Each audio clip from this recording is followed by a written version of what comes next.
I felt like I had to protect myself from being hurt from people that I love. We got a special guest in the building. 90 million records sold. 16-time Grammy-winning musician. Alicia Keys. You're gonna get to that pole. You see that light? After the pole, you're gonna get to that light. You see that tree after the light? You're gonna get to that tree. And I discovered that that is how we get where we're going. If there's something that you love, go after it, because it's meant for you.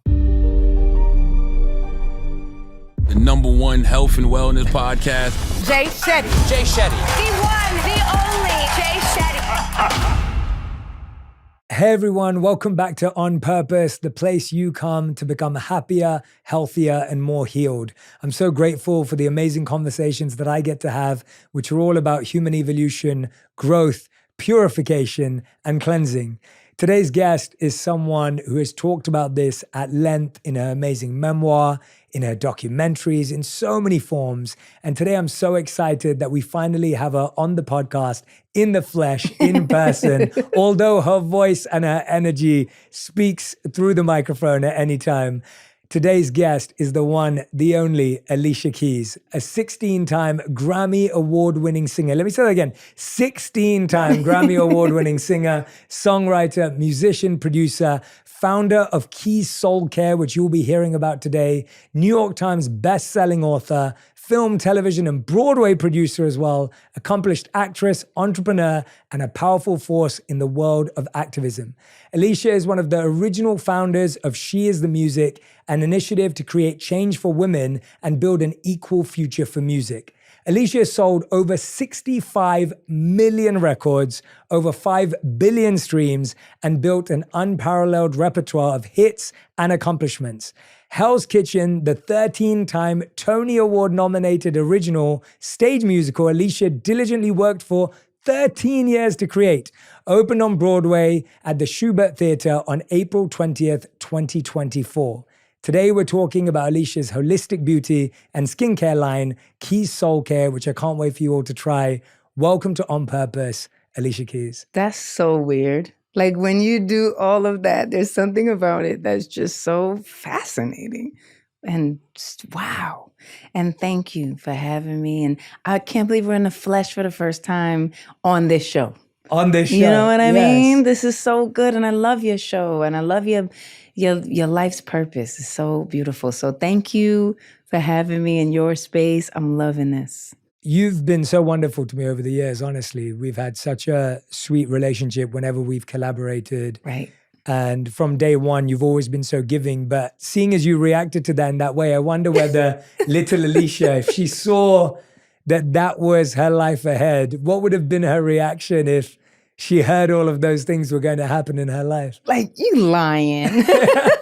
Like, you lying, right? I mean, you know, as a kid, I really do remember having these dreams and visions and desires and wishes, but you just don't know what is going to come for you. You don't know what's in your world or what's going to come into your world. And I think a lot of times we are built to doubt the possibilities for ourselves. And so for self-preservation and protection, we say, I mean, it's probably not going to be that way for me, or, you know how it goes for me. You do these things, and I remember doing these things, and it wasn't until I stopped doing those things that things really started to change. So I still have a piece of inside of me that is that little girl that's kind of like, you want to protect what might go wrong.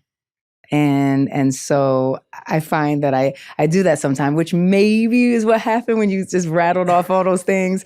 And I was a little bit like, that is so crazy and weird and strange and amazing at the same time. Yeah, well, that's very relatable, I think, for people to hear that right now, to think that there was a time in your life where doubts and anxiety and fear would creep in further. It always exists for all of us, but that it controlled a part of your life. What were some of the doubts and fears and anxieties you had growing up, whether it was to your dreams or whether it was to life in general? Yeah, what do you mean about when you were growing up? How about yesterday? You know what I mean? How about like 3 days ago? Like, as a kid growing up, I think some of my fears really circulated around, I remember I felt I felt fearful that I wouldn't, or I felt like I had to protect myself from being hurt from people that I loved. I remember that was a thing, and I had to figure my way through that.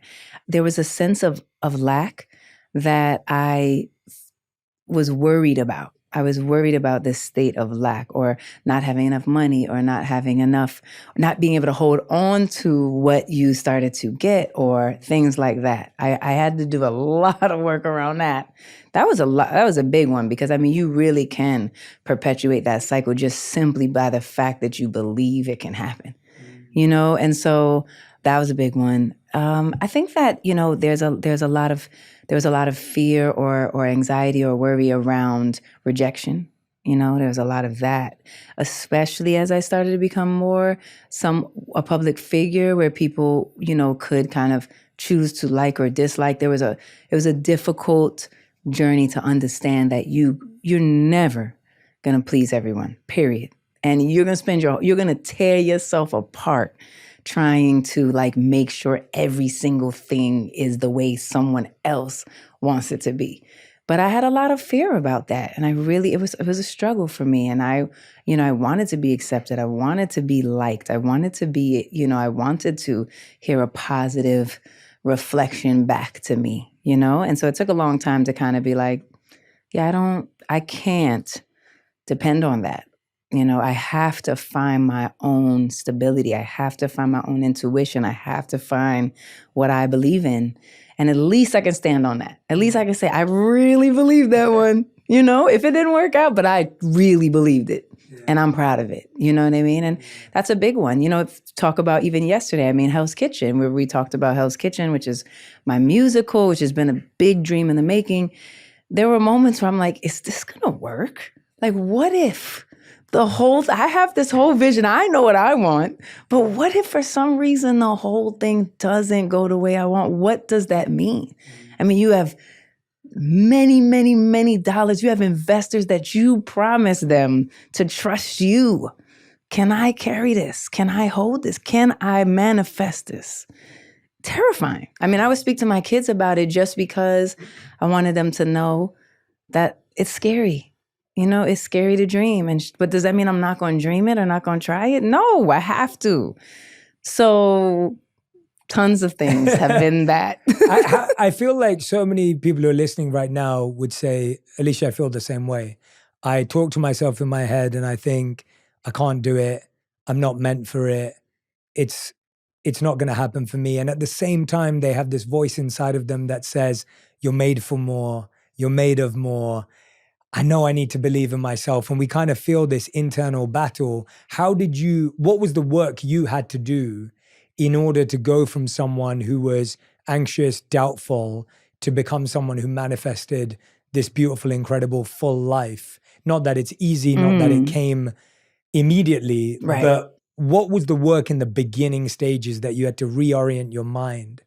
That's a great question. I think one of the things that I had to come to terms with is that pretty much nothing is going to come in a time frame that you think is going to come. So that's helpful, because I think a lot of us are, you know, I mean, we're in such a digital space and we see all these things and we're bombarded with all these images and we're bombarded with all these kind of like carefully crafted posts of perfection, and you get freaked out about it. You're like, but I'm, you know, and fortunately, I didn't really have to grow up looking at that. So I empathize deeply with this generation. We have to evolve as young people on a whole other level than I even had to navigate. But what I mean by, and why it relates is, I felt like I grew up in New York City. Everybody's a hustler. You got to go fast. You got to make it happen. You got to stay up all night and get up crack of dawn. And it's not going to happen if you don't.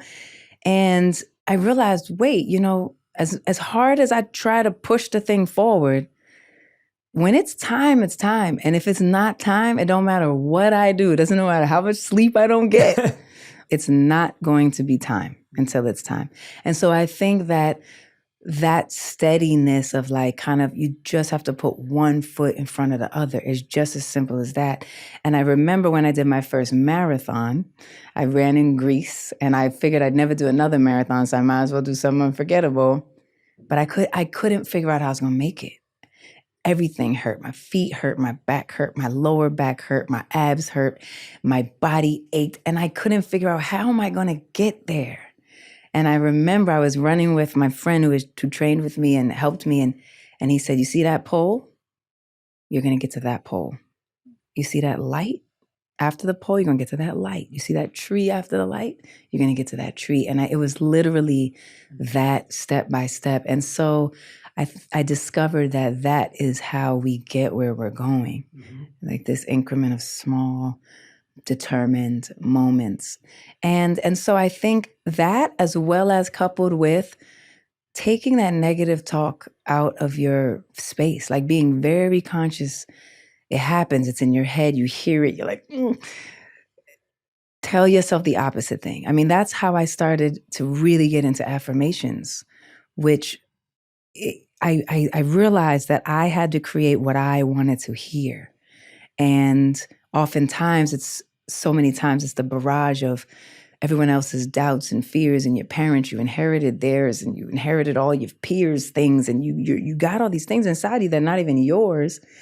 And so I had to create this connection with affirmations that allowed me to say what I wanted to hear. And so I had to become very mindful to notice the negative so that I could replace it. And when I did that, it really changed everything. It changed a bunch. And I had to stop saying things that I heard my mother say. I had to stop saying things that I heard whoever else I trusted say, because it wasn't serving me. Because she had picked up some stuff that I didn't need to pick up. I didn't need to hold it. Stuff like that has been how. Yeah. How many marathons have you done now? I've done 2. And, okay, that's impressive. I did Greece and I did New York. Yeah, wow. And I realized the craziest thing. I realized that what I was experiencing, that ache, that pain, that lower back, the thing, was childbirth. Oh. I didn't know that because the first time I hadn't given birth, but when I gave birth, I recognized the sensations, and it was similar to a marathon. Wow. It was kind of crazy, but there was a strength there that, was really empowering. So only 2. My brother's trying to get me to do another one. I'm like, nah, B, I'm not doing it. My wife's doing London this year, I think, for her first time. She's been training. It's cool. Yeah, when you do it, it's phenomenal, and you really discover that your mind is stronger than your physical being, and you really can find this place that you didn't know you could. Absolutely. What was your affirmation this morning? My affirmation depends on the day, right? So today, my affirmation is just, I'm going to be on time. Because I struggle to get my kids to school on time. It's killing me. My youngest son has just changed schools and he's going to another school. So now I'm taking both kids to 2 separate places. Oh, gosh. I'm struggling. And my second affirmation is, I forgive myself. It's okay. Like grace. Have grace with yourself. You're trying your best. It's not like you're messing around and doing whatever. You're really trying your best, and you're going to figure out the rhythm of this thing. Have some grace. I love those. They're so practical. I think all of us can do all of them. Right? They're great. Yeah, and the time one's funny because it reminds me of my mom. My mom had to do the same for me and my sister. Because I went to an all-boys school. She went to an all-girls school. And so my mom would have to drop her and then drop me, or the other way around sometimes. It is. It's more than a notion. You think, I could do this if I just leave by this time. And for whatever reason, that time comes and goes over and over. Yeah. So it's all good. But I love how simple that is. Like, I think a lot of people also think affirmations always have to be this profound, like incredible statement. And you're like, it's just to be on time. And it's to forgive myself. And that's so real because we need to forgive ourselves every day. Yeah, it's okay. It's okay. It's really okay. So, because you want the best. You want the best for yourself. You want the best for your family. You want the best outcome, and it all comes from a good place. But I think sometimes we can beat ourselves up so badly about things that, we can just give ourselves a little bit of a break, and we can start again and try again, and it's okay. What was the last thing you beat yourself up about really badly, where you were like, I really made myself feel uncomfortable? I really try not to do that. I really do. Like I feel like I have a pretty good sense of self. And I feel like I have a pretty good sense also of like reality. And so I don't over obsess and I don't over kind of like, I'm not overly mean to myself. But I did think about that the other day. And I did this, I didn't put it up yet, but I do these things called Piece of Peace. And I call this Speak to Me Nice. Because you're not going to let someone else talk to you just any type of way. You're like, excuse me? How did you just speak to me nice? But you yourself will speak to yourself in these crazy ways. And so I kind of was like just reflecting on you telling yourself, me telling myself, speak to me nice. Like talk to me with kindness and love. I learned that from my son a lot because my youngest, he's a little tough on himself. And I'm like, hey, speak to yourself nice. And so I think that is something that I've learned how to embody, and I really try not to spin out too much. But there are times, of course, but I'm like, this is really doing no good. Yes. I'm really freaking out, and I was just like, why? What are we doing in this space, in this cycle? Yeah. Sometimes you got to freak out though. Yeah. Because you got to learn something from it. You have to like take away whatever that is, or that energy, or that person who's spinning you like that, or that trigger that's triggering you like that. And you do have to kind of spin out just to be like, whoa, that actually gets to me a lot. Why? I've been learning a lot of that too. If I don't make sure I'm good, how can I make sure anybody is good, ever? And so spending time with myself I fought against it so much.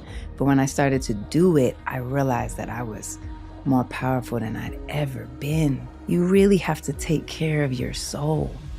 No one's gonna do it for me. There is an addiction that I think comes with this idea of having to fill every minute and fill every second. If we stay as busy as possible, That's a good point. We are like literally, we don't even have time to think about those things. I always like to remind people that guilt blocks growth and shame doesn't help you shift and judgment doesn't help you transform. Guilt blocks growth completely. It makes you wallow more in your guilt, and shame makes you feel stuck and shackled by it. Yes. And transformation is stunted when we're not able to be nice, kind, give ourselves grace. And it's funny because we almost think we can guilt ourselves into moving. We're like, oh, if I guilt myself enough, then maybe I'll change. I'll be motivated. Maybe I'll be motivated. Maybe you will for like a couple of days. But over time, it runs out. If you shame yourself into change, right, maybe for a couple of days, you'll eat better, work out more, whatever it is that you have your personal challenges with. But it's not sustainable. Like shame and guilt are not sustainable emotions, and they run out of steam very quickly. Right. And I was thinking about something that you've spoken about before is your journey with your own skin, and like how you've had skin anxiety. And I know at one point you went completely like no makeup at one period of time in your life. And then now, of course, you have this, you're in the beauty industry now as well. And you really care about how people care about their internal and the casing that we all have. Yes. And I know that you live a conscious, spirited life, which I really want to dive into. But I think often those of us who live spiritual lives, we can be quite negligent of our casing and of this body. And you can kind of disconnect from it. Yeah, disconnect from it. Right. And so I wanted to ask you, how has your relationship changed with your skin that was something that brought you anxiety? Oh my gosh. To feeling more confident in your skin. I mean, it was forever.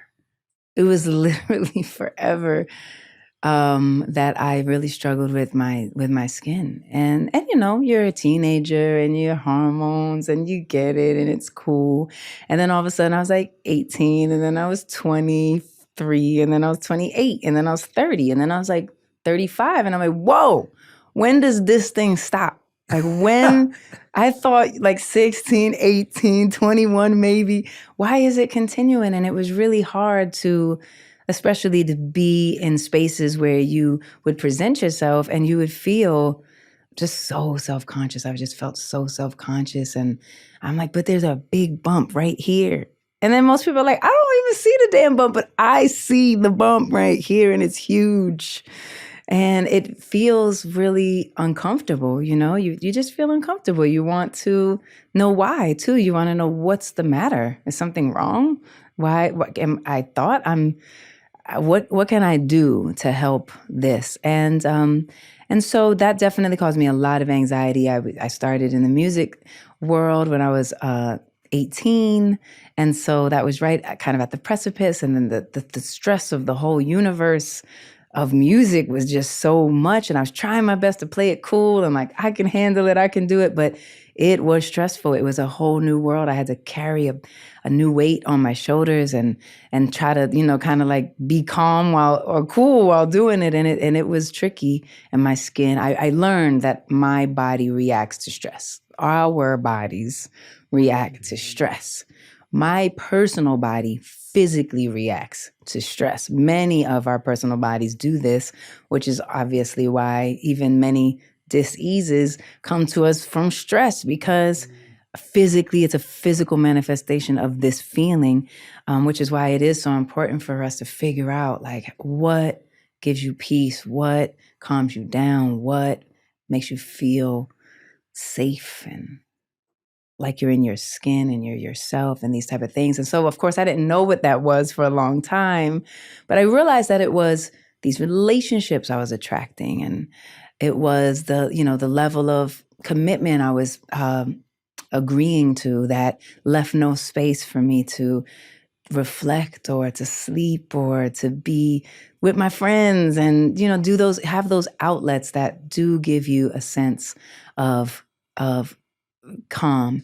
And so my skin was so reactive that I said one day to myself, if I one day I'm going to make something that fixes this, I'm going to do something about this because I know I'm not the only one. And I realized as I began to, live and experience so many different parts of my life, motherhood and, raising young kids and finding time for yourself, and getting rid of those toxic energies that were attacking me in real life, I realized that you really have to take care of your soul. Like you have to take care of your soul. So this philosophy of soul care really came from all of these understandings and all of these realizings that no one's going to do it for me. Like, no, as much as I really, really wish someone would stand up and be like, you're not good for her, get out of here. Yeah. That thing, you need to stop. No, I have to be the judge of that. And therefore I have to find my way to the understanding of how do I hear myself to know what is good and what is not, or what is real or what is true. And so there were many things that brought me to that place. Some of them were meditations that brought me there and really brought me to a more intuitive space. Some of them were just practicing the art of like, no, what do you think? No, I know 6 friends said this. Or I know that very strong energy that always tells everybody what they think said this, but what do you think? And that became the practice of soul care and also these ideas of ancient rituals and what are some special ways that we can have peace and calm. And I was attracted to crystals and their powers and their meanings. I was attracted to journaling, and I have a very difficult time. As a kid, I had a difficult time expressing my truth. And I realized that when I would journal or do the stream of consciousness, I could actually just release it. I could let it go. And if I'm not good at doing that to someone else because I didn't trust as fully, I can do it with myself, And so these practices of how do you kind of like depend on yourself to find your own grounding became my idea of what soul care is, which eventually became how I said, I'm going to make that thing to fix that thing, became this Keys soul care. And the idea was, to me, it's a philosophy. It's a way of life. It's a lifestyle. To me, the beauty industry or skincare industry, just like the music industry, all of it is kind of creating how to live within the chaos. And so how do we do it? Nobody teaches us normally. It's a blessing if someone does, but normally it's not. So finding these ways through affirmations, through the idea of really connecting to yourself and using the affirmations are on every bottle, because the idea is you wash your face, you do that every day with the golden cleanser, you can also think about how I'm devoted to this moment, because so many times we're over here, over there, back there, over there. How can you just be right here with yourself right now? And so the idea is like creating this mixture of ancient rituals and where skin meets soul and soul care, because we have air care, hair care, nail care, body care, home care, but we never had soul care. Why? So I wanted to start it. Yeah, that's so beautiful. I mean, I couldn't agree more. As someone who was very negligent of a lot of this stuff, like growing up and not really thinking about it, I've seen the value of, I'm a big fan of affirmations. Right. I think even when it comes to cleansing my face, what that means, what that feels like, how different I feel internally because of it, how it can be a reminder to continue to cleanse and detox the soul as well as that which is around me. There's so much of that connection from body, mind, spirit, and soul that I think we lose, and we don't realize how interconnected they all are. What you were saying about stress, I found really powerful, because so for me, my stress shows up as tightness in my body. Like I feel my stress is like, it gets stored in my neck or my shoulders. And then I'm just feeling tight, even though I was like, I didn't know I was stressed. I didn't know what I was going through. Totally. And as you're saying, for some people, it shows up in their skin. I was going to ask you, there's a bit of an addiction we also have to stress and drama. And there's this feeling sometimes where we prefer it when we have stress and busyness and we're workaholics and we like the drama. And almost when there's peace, we almost get confused and lost because— Scared even. Exactly. We get scared, right? So what would you say to someone who's actually, they're listening to us right now and they're like, wow, I just realized that's who I am. I choose stress. Because do you think people come to that realization? I don't think people do it consciously, but I think unconsciously, when I sit with people, they'll find that their inherited choice is to naturally stay busy, work a lot, create drama in their relationship, whatever it is, because we're more used to it. Not because we're bad people or because we're wrong, but because we kind of feel familiar. And I'll give you the opposite example. I have lots of friends who'll be like, oh, I'm dating this guy and it's really peaceful, I'm bored. And so there's that, right? Where people actually have like peace and stillness and connection. We're like, because there's nothing to talk about. So I don't think it's something that people do on purpose. And I don't think it's something that people even do it consciously. Right. But I think we do like to stay busy and stressed to some degree. I am familiar with that as well. And I kind of was just telling you that I had the best summer. And it was my first summer where, the last 2 summers I was on tour. And obviously those are just such a monster universe to try to like harness. And this summer was just like, I was like, I am creating peace this summer. I am doing the things that everything I can imagine I want to do, I'm doing it this summer. And it was really liberating, really liberating. But it also does reflect to myself, back to your point, the connection to the busyness equaling success, or the busyness equaling, something positive. When surely there's positivity there for sure, but there is an addiction that I think comes with this idea of having to fill every minute and fill every second. And also there's the avoidance that we're all likely experiencing, where we don't really want to face all the things underneath things. So if we stay as busy as possible, That's a good point. We are like literally, we don't even have time to think about those things or to reflect on those things. And so I do understand that lifestyle, because I feel like for quite a while, I would just say yes because I'm used to saying yes. Yes. Right? And I realized, wait, okay, you don't have to say yes. So do you want to say yes? Do you actually want to say yes? Or do you just feel obligated to say yes for any number of reasons? So I think it's very powerful. I think you're right. There's totally the drama that we've been conditioned. That's the right word. Right? It's around us. It's what we see every day. We've seen our parents experience it in different ways. We've seen our friends go through it in different ways. And therefore that becomes the normal for us. And when we kind of crave it, we become addicted to it, even without knowing it. So I think that practice of like that perhaps is one of the opening, when you said, how did you get to a place where you could, find yourself where you are? I think part of that practice really did have to come to spending time with myself. And I made every excuse why I couldn't spend time with myself. My kids, I can't do it. My kids, I can't leave them by themselves. I can't do it because I gotta, who else is gonna do? I gotta feed the family. We gotta do. And they all seem valid. Makes sense to me. Yeah, that's true. Your kids, you should probably make sure your kids are good. And if I don't make sure I'm good, how can I make sure anybody is good ever?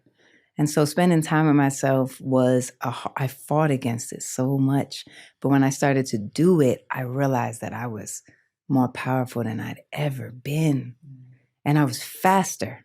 I was able to do things quicker and more efficiently because I wasn't so cloudy, and that was cool. That was cool. When you start to feel that, where you're like, oh, I don't have to spend so much time doing whatever action because I actually know what I want to do, and I'm decisive. Man, that felt so good. I had never felt decisive before in my life. I'd never felt clear without thousands of other opinions. I never felt like my own self. So that was big. But spending time with myself was, I believe, one of the keys to that. Can we open every door? Yes, we actually can open every door. But is it always going to be easy or the simplest? No, it's going to take time and you're going to have to figure it out and work your way through it. This idea of not dimming your light. Like, don't dial it back. If there's something that you love, go after it because it's meant for you. And it might not be the way that you thought it was going to be or the length of time you thought it was going to take or whatever all the other things are. But man, I know it's meant for you if you love it.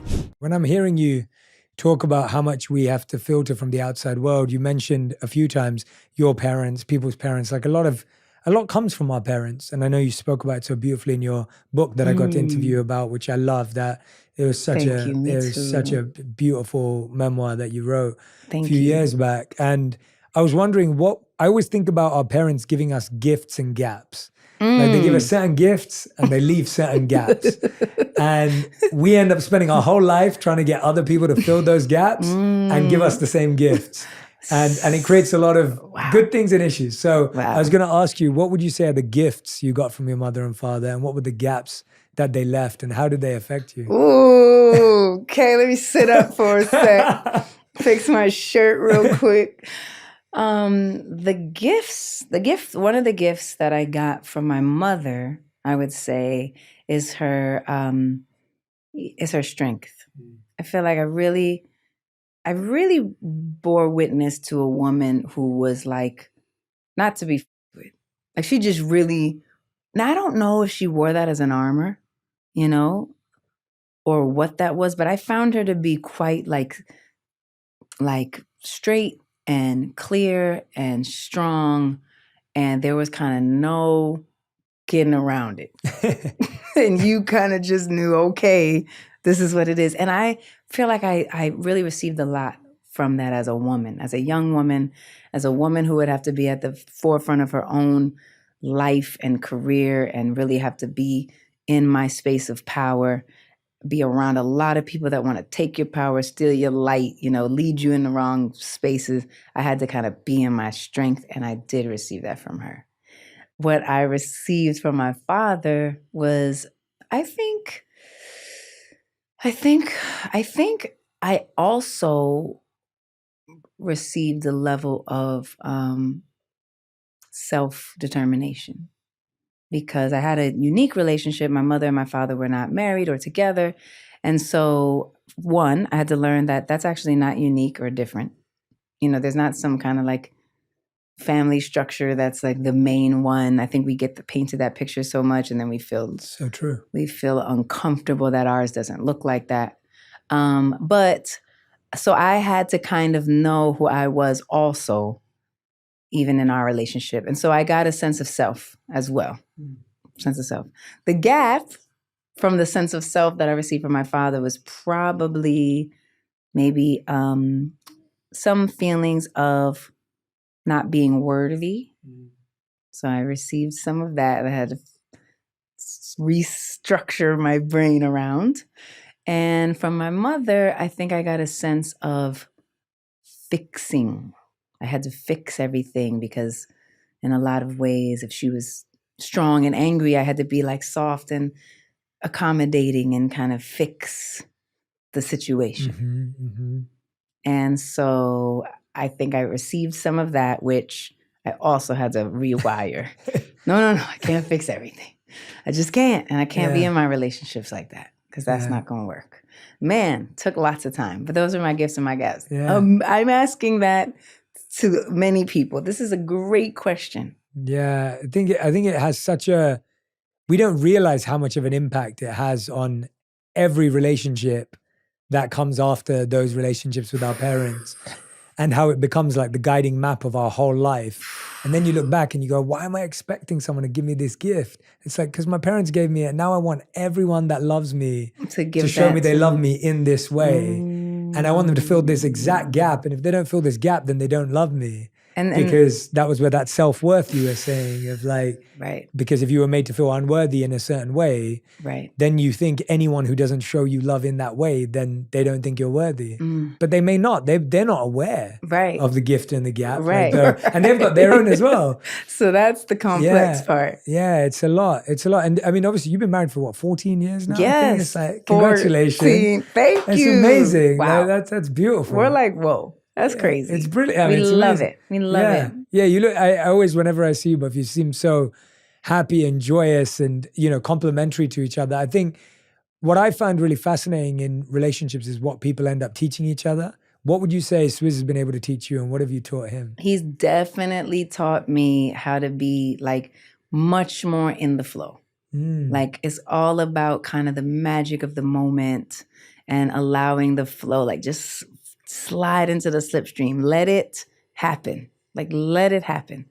That's been a big lesson he's given me. And what I've been able to give him is probably a little bit more of like, let's design what we want to happen. As we're letting it happen, let's also like design it and craft it and strategize it and create it and schedule it so that it can really, really happen. And I love how we balance each other like that. There's been just so much growth between us, and so in such a positive way, because we really do complement each other. So it feels natural in those ways. So I'm you and my wife's Swizz. So I'm like that. So I'm like very intentional, very like, I'm like strategy, designed, intentional life. Right. And she's just like this ball of energy. Yeah. Dream. But I wanted to ask you, because those things seem like they're at loggerheads with each other.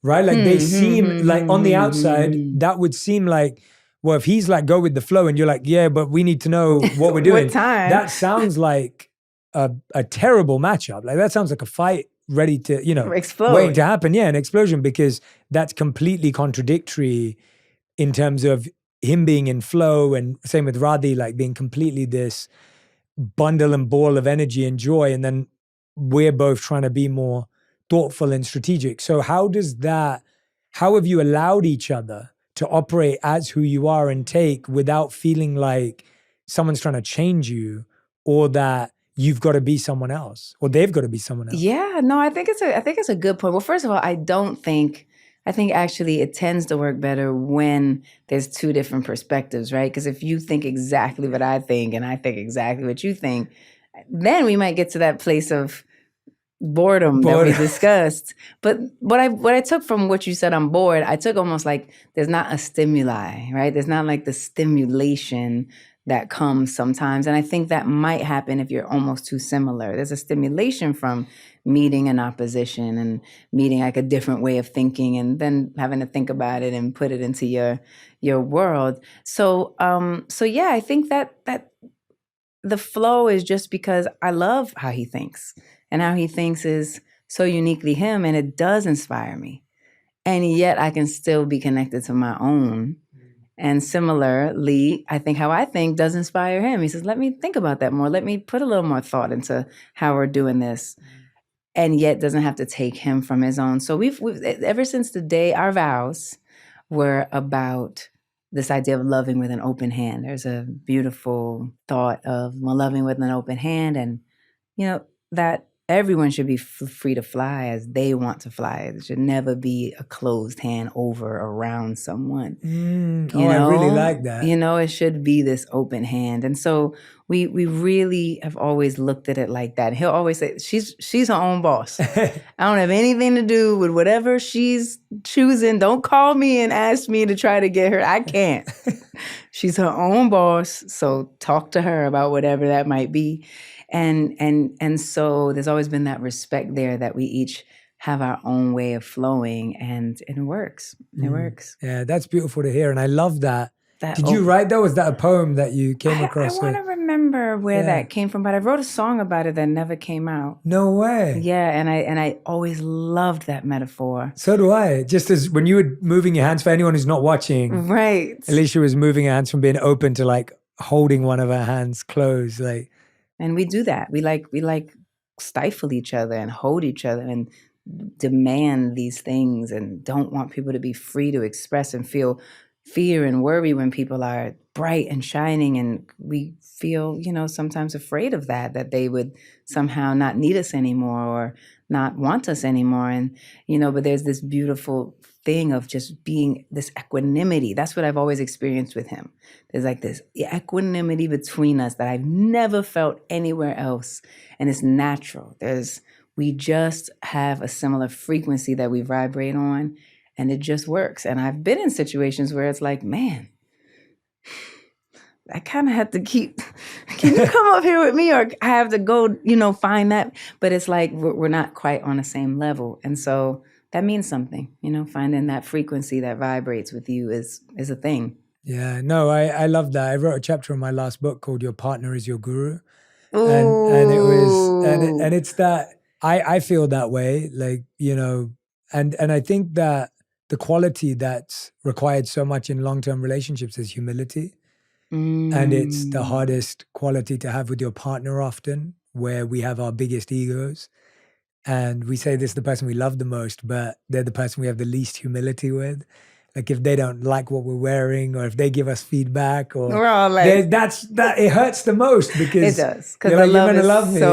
so pure. Yeah. Yes, good point. It stops us sometimes from opening up as you're talking about, as you have been able to. Right. Like it stops you from sometimes learning from that person because you think your way is the right way, or that what you learned and what you inherited was the right way to solve a problem. Especially, I'm imagining when you have kids. That's what just hit me a ton of bricks, because we do find ourselves in those circumstances where naturally something that he might feel is quite different from what I might feel in regards to the kids. And, I think that anytime that's happened, I can reflect that there surely is a better way of communicating what it is. And I find that is the most powerful part. How do you choose to communicate with the people that you love is really the key to kind of life. Like literally that energy that you're giving and how you're choosing to communicate will make the difference between something where you both can evolve and both can say, I get it. I see what you mean. And you can see what I mean. And we can kind of find our way through it. Or a big argument, which is just a pain. Because then you gotta do all that, which we actually don't argue. We don't argue. Surely we get upset or we disagree, but there's not like a yelling and screaming and an arguing and a chaos and a slamming and a throwing. There's not that. Like, we respect each other too much for that, and I really appreciate that's the energy, because I do also appreciate that many people have to or choose to or find themselves in the place of experiencing that type of interaction. And man, I mean, that is just so stressful and hard all around. So I'm proud that we can like find that place, and it is possible. Yeah, it is possible. Yeah. Well, it sounds like you've both been quite intentional about your relationship from your vows from the beginning, of like, what does this look like? Right. And what are the barriers around disagreements? Right. Like, we're allowed to disagree. Right. You're allowed to, and the same with me and my wife. We have a rule as well, like no yelling, no raising the voice, no, obviously nothing physical, but like there has to be a very clear way of solving this, and we're allowed to disagree. We're allowed to end on completely two different sides of a conversation. We don't have to end with the perfect resolution. It may not be the way. Right. But we don't have to get there in a violent, aggressive, or tension-filled way through our words or our actions or how loud we are, because that pushes the person away so much. I've read this poem that was talking about when people argue, they have to shout and scream because that's how distant their souls are. And so even though you're standing right in front of them, their soul is so far away from you that you have to shout in order to communicate, but you don't realize that just pushes them further away.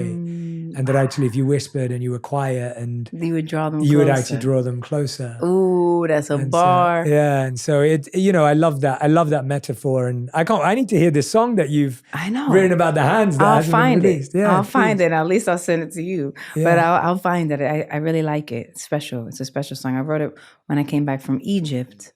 And so it was a while ago, but I took a special trip to Egypt, and I did a lot of songwriting right after that. And that was kind of one of them. And it was actually in honor of my godmother, who did experience quite an abusive relationship. And so the line was, the tightest grip is an open hand. I love that. Which That's a what bar. you said too. That's beautiful. That's beautiful. Yeah. How do you decide that a song doesn't come out? Like because how many songs does an artist make that never? So many. Like in your lifetime, like how many songs never would someone have never 200-300. Wow. Yeah. So that's like 20 albums worth. So many that just, half done, or, didn't quite just come together, or just didn't have that special thing enough to go to the next level, or time passes and your relationship to yourself is changing. So what you were expressing at one point just doesn't represent where you are now. And so then that kind of has its own. In fact, one of my albums, Keys, has a song on it called Is It Insane? And Keys came out in like 2023. And Is It Insane was written in like 2000. It's like, it was, but it was not ready until that moment. And then it was ready. So back to that whole thing where nothing's ever ready when you think it's time. Yeah. And then finally you're like, oh, it's time. I get it. Yeah. And time's usually, when you said that earlier, I thought of it. I was like, time is actually what puts anxiety onto everything. If we say I have to have achieved this by this age, that's now the anxiety, because if it took 23 years, it took 23 years and you got there in the end. Right. But if you said this has to be ready this year, that's what put anxiety on everything. And I was thinking about that. I was like, you're so right that when I make something not on the universe's time and not on divine timing, and it's on my timing, that's when you're stressed about it. That's when I'm stressed about it. You're freaking out. Yeah.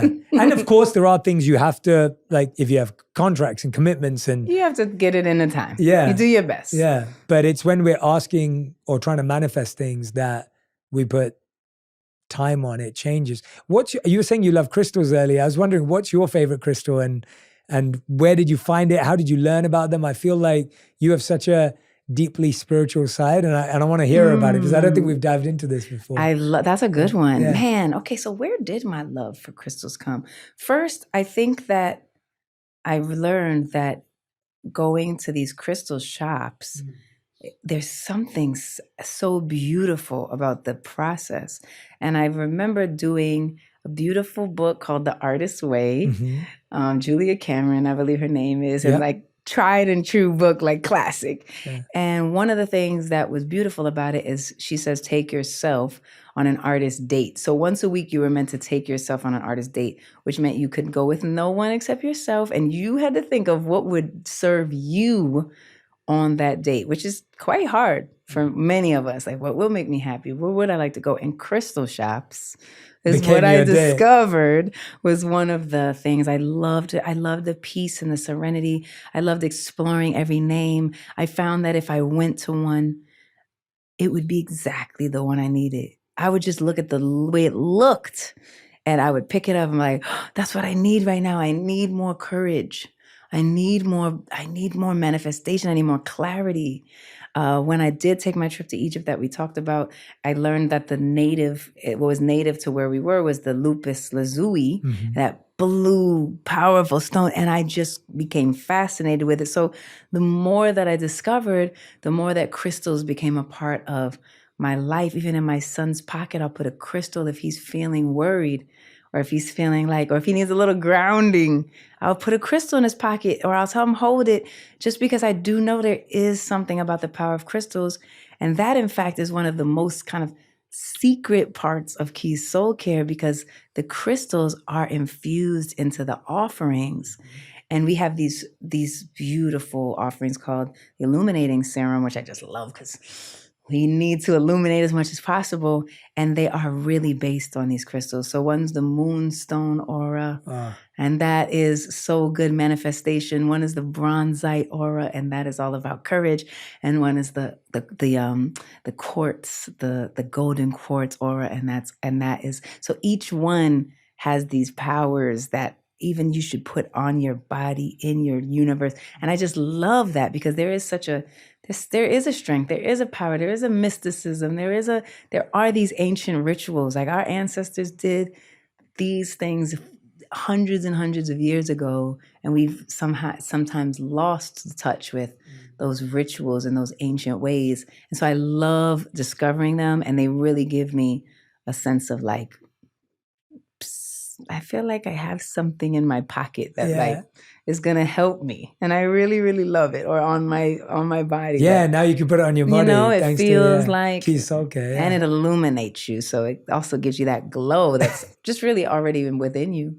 Yeah, that's the point. No, I love that you've infused it in the offerings, because I feel like I too love that. Like sometimes you see a crystal and you're just drawn to it, or you see a gem and you're just drawn to it, and and you can't explain it, because it's not like you were into that color or you were into that shape, and all of a sudden you're just like, why am I attracted to this thing?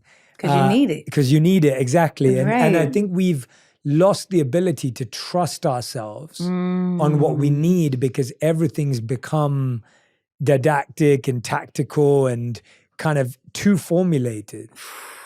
Wow. I'm very moved by this, because as we were just talking about kids, and as a parent, you think about, we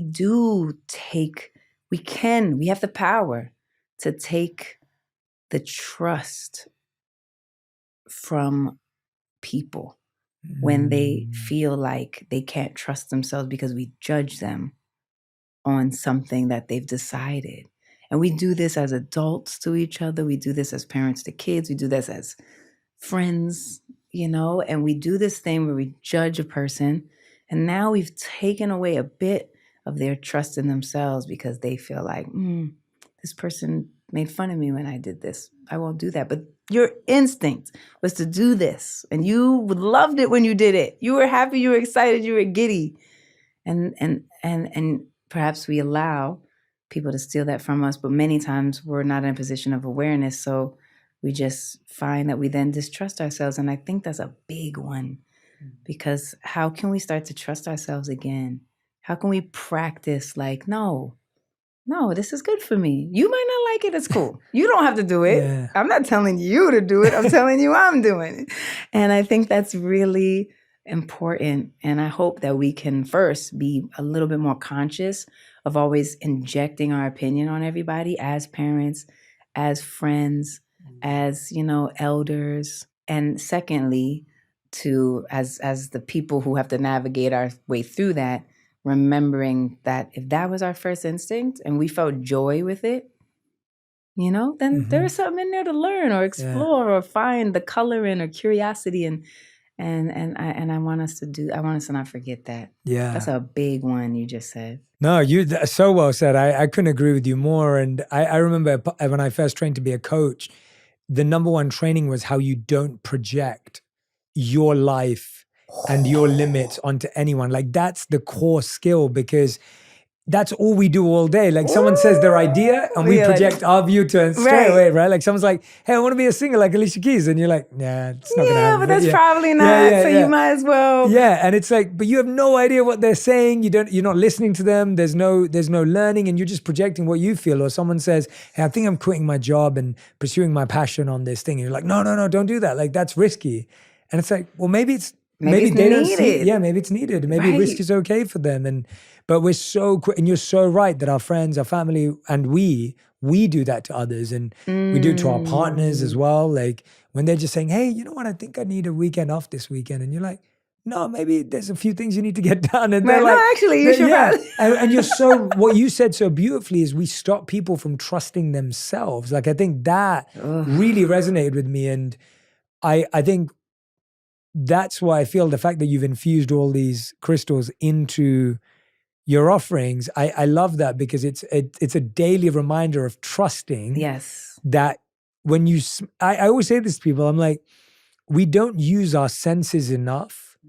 Like the scent is so powerful, right? And your so products good. smell amazing. So good. And the scent's amazing. And it's like, we underestimate how much we know what we need by scent. Like I love it. I remember when I first got a massage and they brought out all the different oils and yes. they said, Which one? smell, which one do Wait, you want? which one? And they were like, you know by smelling. And I was like, what does that mean? And then you do it and then you're like, oh, wait a minute, I do know. I do know. Like I do know that I need number 3, which has lavender and eucalyptus or whatever it is, Right. because I'm seeking rest and relaxation. Ah, or I it's- do need citrus because I'm seeking energy. And you know, right? do know. But we don't use that scent. We don't use our power of scent, of sight, of sound to know what we need. And the part that I love about what you said and the knowing, the affirmation on the illuminating serum is I give myself permission to glow. Oh, Because I just, so many times we stunt the growth or we stunt the glow or we feel embarrassed by the fact that we are, bright or we, to your point about the addiction to the negative, like if we are feeling good, how many times have you felt good, but your friend wasn't feeling so good? So you they might say, well, how are you feeling? You're like, I'm all right, but you're really actually great. yeah. And you're actually glowing. And I think sometimes we dim, I know we dim our light, which is another affirmation on the candle is this idea of not dimming your light. Like, don't dial it back, because we do it. And it's only because we want to be kind to the people that we're around. But I think there's an inspiration that comes from giving yourself permission to glow. There's the empowerment that a person looks at you and says, they look like, and I want to feel like that. Yeah. Like, I'm going to do more of that, giving yourself that permission. I love that. It's a really special reminder.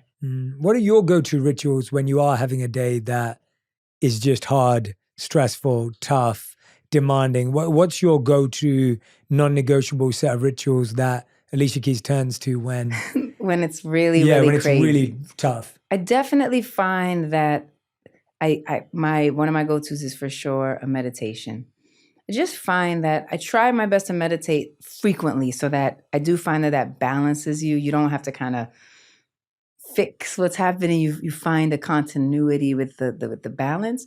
But I do find that when I need it, I really relate to a meditation. It kind of just brings me back to the center. It brings me back to, again, that quietness. I get a second of quiet. Even if I have to wake up before the kids, I'm going to wake up at 5:30 so I can have 20 minutes of just like, or I'm going to make up at 5:45, whatever it is. And I really find that settles my spirit, because usually if I'm having a tough one, I'm not sleeping well either, because it's just like the internal noise and all those things. So I really love to ground there. I will journal. I find that the journaling is also really, again, I've always had to just kind of release things more freely than I find I can do with other people. So that really helps. A really good workout, key, get me sweating, get me kind of like, just like feel your power of your body. That helps me a lot. Then, of course, I'm going to wash my face. I'm going to release, as we talked about, the golden cleanser is going to let me let it go. I have this beautiful, rich transformation cream. And on it, it says, I welcome all circumstances as a catalyst for change. Wow. And so I can probably Wow, I love that reflect one. on the fact that this isn't bad or good. This is just a catalyst to change something. And then I get my illuminating serum on because I'm going to be glowing and I'm giving myself the permission. And I do love a bath. I do love, back to the oils or the herbs. I find that even the crystals can come into play if I need to just kind of like release something, and definitely the intentions and the affirmations come into play, because I find that whatever's bothering me, it's something that's challenging me. Maybe I don't want to fail at something, or I don't want something to go wrong, and I kind of use that to say whatever it is that I might need. And, hey, sometimes it's just going to be a hard day. Maybe it'll be a hard week.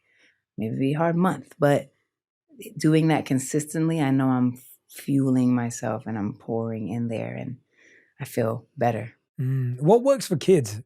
Like, what rituals do you feel you've actually been able to pass on? Because they're young, and I always feel like a lot of parents want their kids to do things, but I feel like you may be mindful in knowing what works and what doesn't, and them having their barriers. What do they like and what do they not like? Well, I used to force Egypt to meditate with me. I was like, you want whatever you want, come meditate with me.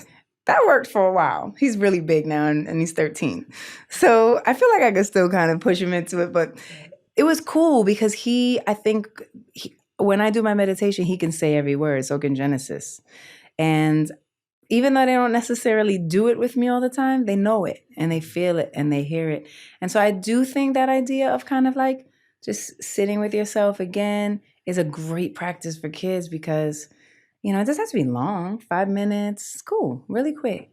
A lot of the times I'm also talking to my kids a lot about gratitude. I think gratitude is the key. It's the most simple but potent key to changing the energy. I know I felt times before where I'm like, I'm just pissed off because someone did something and I'm like, and I'm sick of them trying to tickle it, and I am steaming. And I'll just like start to list what I'm grateful for. It changes everything. And I try to also share with my kids that, give thanks and also pray. Make a prayer for what it is you're thankful for and what it is you're looking for. And I promise you will open every door for yourself. I promise.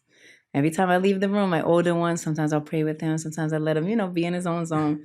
And I say, don't forget to pray. Like, don't forget to be grateful and pray, because the gratitude is key. I really do feel that it's a key ingredient to settling and definitely to joy, which I think is what we're all looking for. Absolutely. Right? Absolutely. Is joy. I love hearing what you're passing on to the kids. And I think so much of it is them watching you do it or them doing it with you. Right. And I think you're setting a good example, and that makes it easier, because there's only so much you can tell a kid to do something. But if you're there doing it, showing up, turning up, right, they're going to join you. They get used to it. Yeah, they get used to it. And they see that at least mom values it. And, Right. Even their names, though, like Egypt and Genesis, like I feel like those names are so powerful. Man, I love those names. Yeah, they're really powerful. Poof. I mean, yeah, Egypt, it's been so cool because like even just as watching him grow, and he's always been super into architecture and math. And I'm like, man, maybe that, I feel like the name connection really brought that to him in so many ways. And Genesis is like, whoa, I'm like, we might have needed to rethink naming that boy Genesis. But it's so good. He's so like kind of strong and clear, and he doesn't bend. And I really appreciate that for him, because I spent so much of my life bending and contorting and shifting and changing and trying to please, that I love that he's like, no. And he won't. That's it. I'm like, okay, I'm gonna need you to try to be a little bit fluid, like a little fluid on occasion. Not every time, just once in a while. But I love that for him. I love that he's clear. He's clear, and that's it. What's something you've been trying to learn recently, or work on recently internally for yourself? Yeah, what The kids have are I been? working. What have you Right? been? I think I've just been working on just listening. Mm. Yeah, I think that we all have such big personalities. I think I feel for the kids sometimes. Like their dad has this huge personality, and we have this big personality. And I answer every question, and I react to everything, and I'm always saying, yeah, oh yeah. And sometimes I'm like, I think I can just be more silent. I think I can just actually let me allow them the space to, and everybody, the space to just kind of feel, share, say what they're saying without neither encouragement nor discouragement. Just like receive what they're saying and let them just speak. So I think the listening is really cool. Not always reacting, not always sharing, not always saying something. Just like being more silent, more taking the space to just. Yeah. That's what I'm working on. Yeah, I love that. I couldn't agree with you more. I think it's like, it's such a rare thing actually for someone to actually just listen and not have a reaction. Right. And for them to know that they can keep, I feel like when you listen that way, people feel like they can actually speak from a deeper place. They're not just thinking and speaking, they're feeling and speaking because you're listening from a feeling space as well. Yes. And I wonder, how do you explain fame to them, or explain, or do they, how do they interact with, you said you're big personalities, but both of you have big lives. Like, how did they make sense of it? Or are they still too young and they don't? I mean, they're pretty present. Yeah. They're pretty present. I think about that often. I mean, I'm very much about, I want us all in spaces that feel very, very normal. Like I am very, very like about that. I love to take them to their classes, and I love to drop them off at school, and I love to we go to the, we go hang out at the park, or we go somewhere, we do what we do. And I really love that ease. So I really want to put them in environments that feel like that. So of course, on the other side, they're on the tour bus for 3 months, and that's also different. Yeah. So I do think they have a pretty good balance about it all, and they're pretty everyday kids, and I love that about them too. I wonder how it feels or how they affect them. They're both very empathetic. Like I know sometimes if we're out and someone, they might have caught someone who wants to take a picture, but Ma, just take a picture, Ma. And when it's the right time, I'm like, okay, cool. But if it's the wrong time, then it's also, but I'll go say hello. Yes. So happy to see you. Hope you're great. Thanks for saying hi. And it just might not be the right time, and that's okay too. Yeah. So just showing them the boundaries too. But I think that, sometimes they'll say, Genesis will be like, Ma, in school, they're like, that's Alicia Keys. It's like so annoying, Mom. And I'm like, that is so cute. annoying. Yeah. I feel you. That's annoying.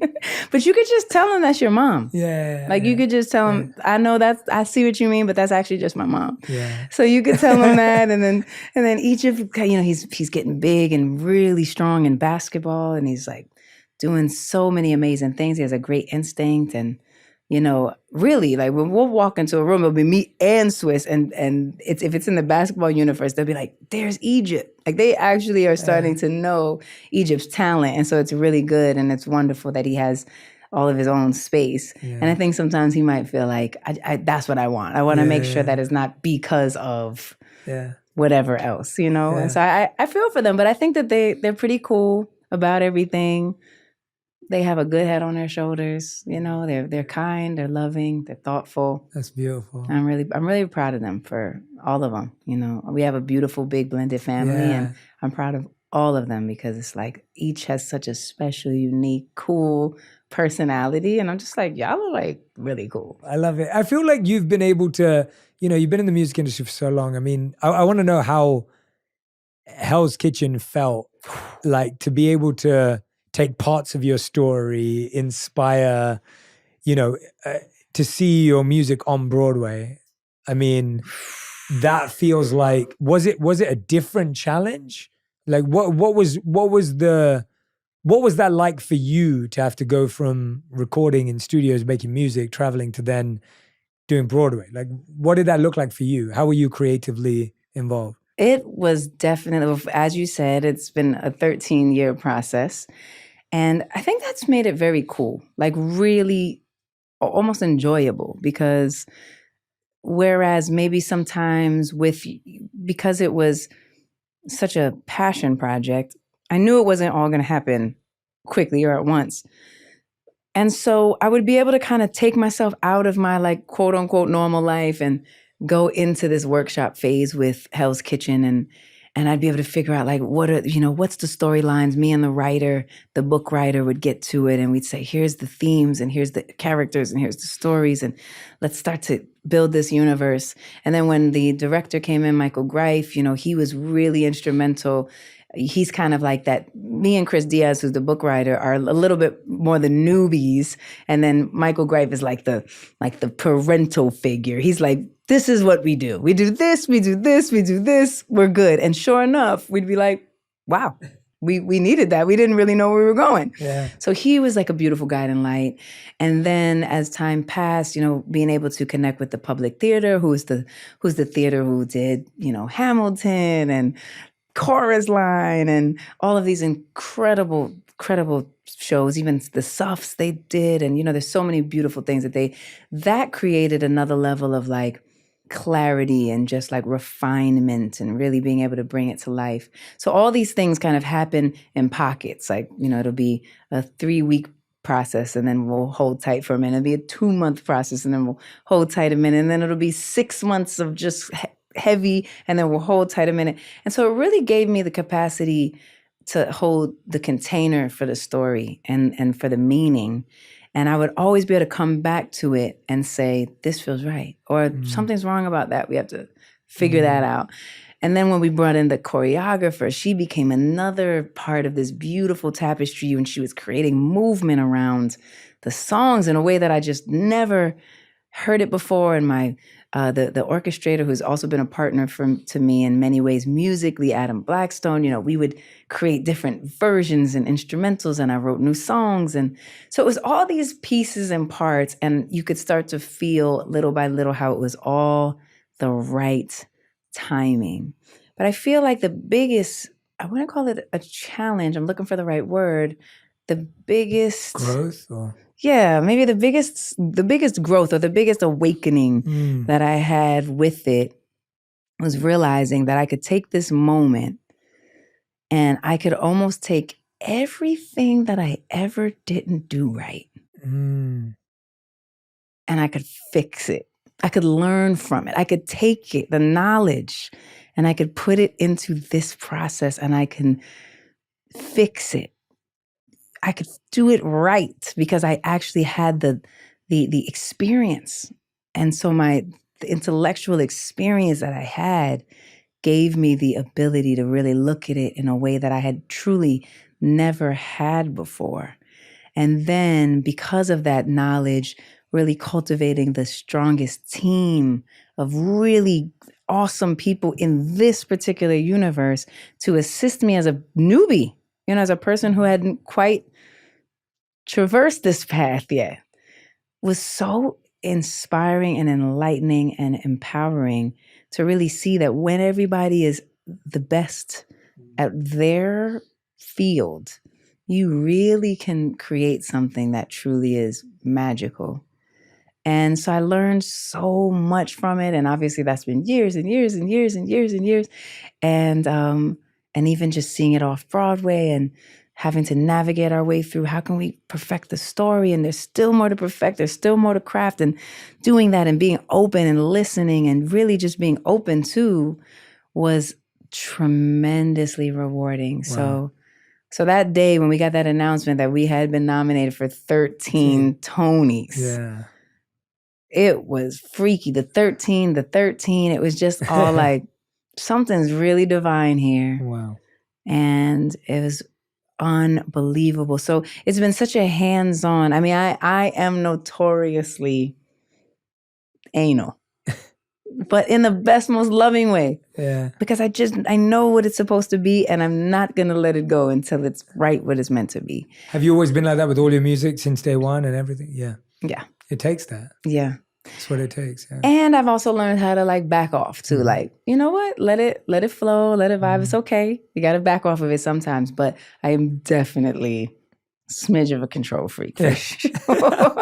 How have you, walked me through how you've refined that perfectionism? Because in one sense, the reason why you have 16 Grammys and, you know, all the rest of it is because all the success has come from that level of work and ethic and effort and perfection and, you know, all of that, like tinkering and iterations and everything. And then where have you learned to let go?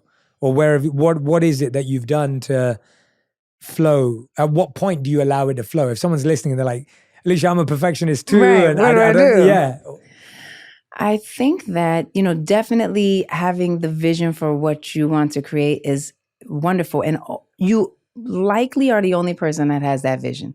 If you know, pass that off to somebody, the vision will shift, right? So, which might be needed at a certain point.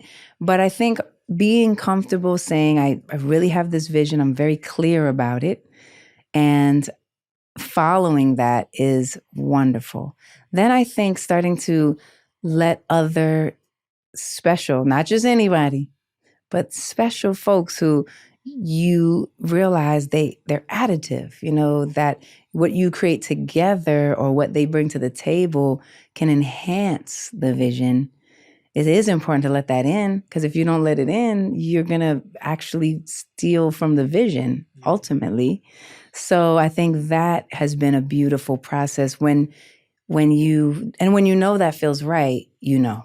When it doesn't feel right and it's super hard and it's like a struggle and you're arguing everything, okay, it's not the right person. You can let that go. But when you do see that things or people are becoming additive, it's really good to allow that in, allow that to come in. And then you get inspired more. And you're like, oh, I didn't know that we could do that. Now I could take that and make it even better because we've brought that part into it. So I think that's a really special part of the creative processes. And I have learned that with even songwriting, like so fun when you start to bring additional energies into the space. Not all the time, so you lose sight of your vision or of your center. So that's happened to me too. I'm like, wait, let me go back to the simplest because I've made this a bit complicated or, you know, overly done. But I think there's something really great about that. And then you keep seeing that it's growing and it's adding. And then you can still hold space for the vision, but allow what helps it in and what makes it grow in and what makes it better in. And I don't think you have to be worried about that. It's a beautiful thing. Yeah, I've definitely developed so much more respect and appreciation, even more than I already had for artists, the closer I've got to the industry just from watching. Because you forget that so many projects are truly pure passion and that they took 10, 15, 20 years. And when you hear about something like that you're saying, for someone like yourself who's already successful, already has tons of accolades in an area that's directly related, but then to think you had to wait 13 years and work for 13 years to pull that off. Right. You start recognizing that it takes so much patience and love, even when you have already proved yourself. Because I think there's this feeling that people can get tired of proving themselves or having to prove themselves. That's right. And it can feel exhausting sometimes. Yeah. But the truth is that if you're growing and you're building and you have something you care about, you're constantly having to prove yourself in a new space. Right. And I think there's something really exciting about that too, because I think if you could open every door, you would take it for granted. You know, you're like, I could open that door too, and I'll open that door and all. And yes, can we open every door? Yes, we actually can open every door. But is it always going to be easy or the simplest? No, it's going to take time and you're going to have to figure it out and work your way through it and come back to those places that you're like, oh, I got to dredge up this confidence again. Like I thought I was good in this department and here it goes again. And all those learnings and challenges that kind of takes you through just being a human being is, I think, the beautiful part and the excitement and the thrill and the stimulus. And then you're like, I am willing to work for this. I'm willing to put in the time for this. I'm willing to even fail. I'm even willing. And what does that mean? What does it even mean? Actually, I don't know what that means. I am willing to work and to try, and whatever comes from it is going to be what I need. It's going to be exactly what's needed. Yeah. So it's beautiful. I really enjoy it, and I really find that I'm more grateful than ever, for sure, for being able to spread my wings and be ceilingless or be edgeless, because I really want to be able to explore as much as I can. And it feels really good to keep trying. But most important, I think the seed of what you said is the love. It's all that matters. If there's something that you love, go after it, because it's meant for you. And it might not be the way that you thought it was going to be, or the length of time you thought it was going to take, or whatever all the other things are. But man, I know it's meant for you if you love it. Yeah. Yeah, you'll get to where you want in life, just not in the way you imagined it. The timeline will be different. The way it looks will be different. The way it feels might be different. Even how you visioned it may be completely different, but you'll get there. Right. And the journey will probably be better and a better story than you imagined it to be. Ever. And hearing you say that is so fulfilling. I want to ask you one more question before we end with a final 5. And this question's more just the way I've experienced you even today. I'm like, you've been in the industry for so long, since you were 18, you said, so much success, moved around, done so many different things. And I feel like anytime I've been with you, your energy is always like upbeat. You've always been positive. You've always been giving. Like there's always been a really nice spirit and way about you that you have. And I feel like you've never become jaded by the industry or jaded by things around you. And you see that a lot for people, and not in a judgmental way. You observe it, but it seems like you've protected and carved out your space and your like happy place and your safe space. And I was wondering, how have you done that when so many people can look at something and be like, oh, well, I don't want to, people be like, I don't want to be too Hollywood. I don't want to do this. I don't want to go to that. But it feels like you've been able to protect yourself regardless, being in a big thing. And I wonder how you've been able to do that and how you've been able to craft that. Oh, man, I love this question. I think that back to the gifts of what I got from my mother, she was always really somehow she made me think about how I made people feel. And I remember that. I remember, it would be simple things. I changed my mind about going to a birthday party, and she would be like, but how would that make you feel? And so somehow she helped me to find my empathy, and I can put myself into other people's shoes. And I really appreciate that was a gift. And so I can look around me and I can feel empathy for other people. Like I want to connect with people. I care about that. I love I want people to bring me good energy. I don't want to bring someone else anything else but good energy. Like I care about the energy that I cultivate in a space. And I also have learned that if I can't bring that energy, then I can remove myself from that space. Like I don't have to be in a space if I'm not feeling good, because I can also not feel good. I don't have to always feel good either. That part was a lesson. Took me a while to get there too, but I appreciate that I want to bring that. I'm conscious of what I'm bringing into a space and into a room. And I want what I bring into a space to be something that feels good. And so I think that's it. I think that's really it. And so just the distinction between the two, giving myself permission to maybe not feel like I can fill that space is great. And then when I can and when I'm ready, I do. And that's what I want to do. I want to bring that. And I hold other people to that. I'm like, hey, I don't bring you that energy. I don't want you to bring me that energy, because my energy is precious and it's important and it's special and it's just not free. I don't just give it to those who don't deserve it. So I also had to learn the value, back to one of my gaps, of who I am and what my energy is and what a gift it is to be able, all of our energy is a gift. And we can kind of choose how do we want to give it. And so I love that. And learning when to give it and when not to give it has also been a part of the journey too. I think I'm doing better with that. I think I'm doing better. Man, a lot of undeserving people got a lot of good Alicia energy. Oh, really? And it's like, man, no more of that. No more of that. Like, you got to know your limits, you know? Like, okay, cool. That doesn't mean I have to be unkind to that person, but they don't have to get my best, beautiful energy. They can kind of just hold tight over there. Yeah. And you only realize that by giving it and knowing that you overgave or undergave. Right. And you only know that by trying it out. Like, I know there are people in my life who I believe deserve way more better energy from me because they always have that from me. And I may be overspent in this area. And it's like looking at your bank balance at the end of the month and going, where did I overspend and where did I underspend? And energy is the same thing. Where did I overspend my energy and who did I overspend my energy with and who did I underspend with? Facts. And let me reflect on that. I love that. Yeah. Thank you. Alicia, I've met, the first time we ever did the interview was only audio, it was during the pandemic. Right. And I remember, like, obviously, I mean, it's a no-brainer that you have the most beautiful voice, but I remember just listening to you because we were so present because I could just hear you. And it was a time. Yeah, and it was a time. Exactly. It was a time. But I'm so grateful to be able to see all your expressions today and just, see you come to life. And we end every On Purpose interview with what we call a final 5.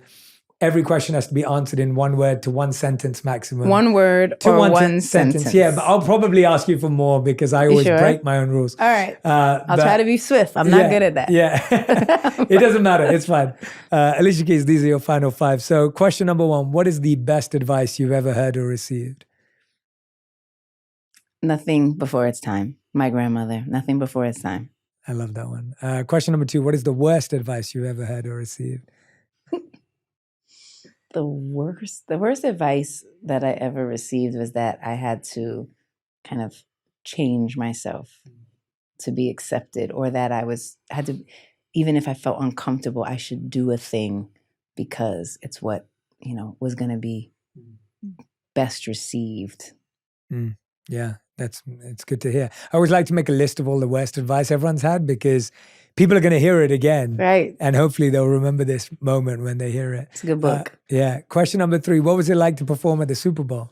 Oh, man, it was crazy. It was totally insane. This is a longer than a sentence. Yeah, do it. It's fine. I found it so fascinating because it had to be built. The whole thing had to be built and they had to time it. In under 3 minutes, it could be built. And then we had to have our performance in the amount and it had to be tick, tick, tick, tick, tick. And it was live. So it's crazy to see a live thing have to like operate in that level of like finite detail. I was like in awe. And then obviously the place and the people and the vibe and the energy. And it was just like really fun. Yeah, it was like your dress and the piano, and it was insane, crazy. Yeah. That was, and the underneath the dress was the world's best puppeteers. So they were actually puppeteers underneath the dress to make it fly like that. That was fantastic too. Wow. How did your control freak nature deal with that? Like 3 minutes and like the puppeteers? We had practiced so distinctly that I knew everything that was going to happen and it was perfect. And I just kind of, control freak until you can't. And as an artist, I just, at a certain point when you're flowing and creating and writing and singing, you do just have to like be in the moment. So the control freak part comes when I'm designing or creating the thing. But once I'm in the thing, you have to just go. Oh, so that's beautiful. I love that. That makes so much sense. Yeah. That's a great clarification on the earlier point too. I love that. And that completely makes sense. In the architecture, the design, that's where the perfectionist kicks in. Otherwise, though, it's like magic. Whatever happens, it's perfect for that moment. Yeah, that's beautiful. Question number 4, what's the first offering you want me to use and the first offering you want Radhi to use? Oh my God. And I want you to give them to me now. You can share them. Okay. All right. Well, I want you both to wash your face with the golden cleanser, but I want you to use the Aura Mist. Ooh, I spray this on my pillow on me? It has rose.